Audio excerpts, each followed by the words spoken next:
దేశం కోసం ఆలోచించే ఏ వ్యక్తి అయినా సరే కొన్ని ఆమోదించాలి, రాజకీయాలకు అతీతంగా ముందుకు పోవాలి, మనకు కూడా కొంత క్రమశిక్షణ ఉండాలి.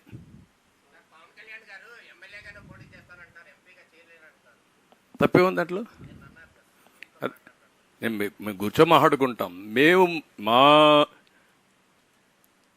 పార్ట్నర్స్లో, అలయన్స్ పార్ట్నర్స్లో ఎక్కడైనా చిన్న ప్రాబ్లమ్స్ వచ్చినా కూడా సార్ట్అవుట్ చేసుకుంటాం.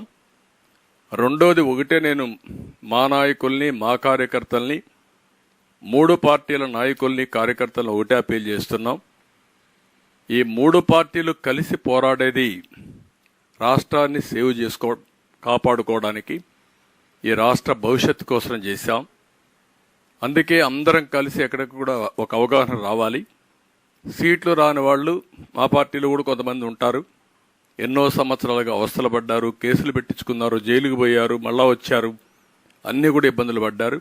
కొంత ఆవేదన, కొంత తపన ఇవన్నీ ఉంటాయి. కానీ ఈరోజు మనం గవర్నమెంట్ రావాలి, ఫస్ట్ స్టేట్, ప్రజలు, తర్వాత మనం. అది తప్పదు మనకు. ఆ విషయం గుర్తుపెట్టుకోవాలి.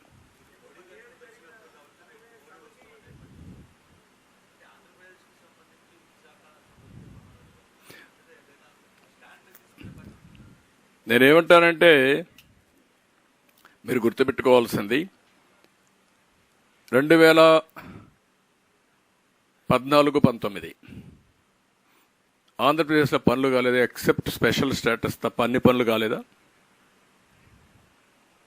అయ్యాయి కదా. అమరావతి డబ్బులు ఇచ్చారు కదా, రైతులకు క్యాపిటల్ గెయిన్స్ ఇచ్చారు కదా, పోలవరం ప్రాజెక్ట్ డబ్బులు వచ్చాయి కదా, అన్ని ప్రాజెక్టులు రోడ్లన్నీ వేసాం కదా, ఎడ్యుకేషన్ ఇన్స్టిట్యూషన్స్ అన్నీ వచ్చాయి కదా, నరేగా డబ్బులు బ్రహ్మాండంగా ఖర్చు పెట్టాం కదా, మొత్తం ఇండస్ట్రీ, మొత్తం ప్రపంచం అంతా ఇండస్ట్రీ వచ్చింది, కియా మోటార్స్ వచ్చింది కదా, అన్నీ సాధించాం కదా మనం. అప్పుడెప్పుడు కూడా విశాఖపట్నం స్టీల్ ప్లాంట్ విషయం కూడా రాలా కదా. రైల్వే జోన్ కూడా లాస్ట్ మైల్కి వచ్చింది. ఈ 5 సంవత్సరాలు మీరు ఏం చేశారు? వాళ్ళు ఇచ్చిన ప్రాజెక్టులు విధ్వంసం చేశారు.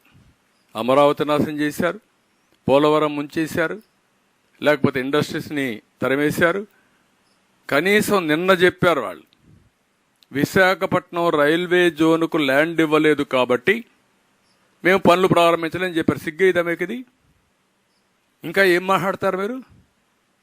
అందుకే ఈరోజు నేను పొత్తు పెట్టుకున్నది. ఎందుకంటే డెఫినెట్గా ఆటోమేటిక్గా ఈ పనులన్నీ అవుతాయి. ఇంకోటి, ఈ పనులు కావడం కాదు, ఈరోజు ఒక రోడ్ మ్యాప్ పెట్టుకొని దేశ